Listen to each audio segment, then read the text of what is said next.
Welcome to RRR9 news. పేలిన electric scooter. Jagtial బాలపల్లిలో electric scooter battery పేలింది. ఈ ఘటనలో స్కూటీ పూర్తిగా కాలిపోయింది. భేతి తిరుపతి రెడ్డి 3 నెలల క్రితం స్కూటీని కొనుగోలు చేశారు. ఇవాళ ఉదయం తన ఇంటి కాంపౌండ్ లోపల ఎప్పటిలాగానే స్కూటర్కు ఛార్జింగ్ పెట్టారు. ఒక్కసారిగా స్కూటర్ బ్యాటరీ పేలి మంటలు వ్యాపించాయి. స్కూటీ కాలిపోగా ఇంటి తలుపులు దగ్ధమయ్యాయి.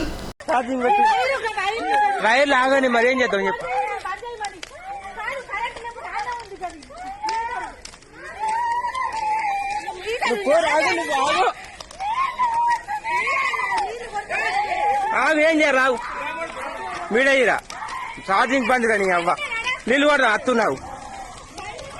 అరే దీనికి నీళ్ళు కొట్టరాదు కారా, పేలుతాయిరా బండి వెళ్తుందిరా. నీళ్ళు కొట్టద్దాట్రా అంటే పేలుతుంది కరెంట్ కదా, పేలితే జరుగు.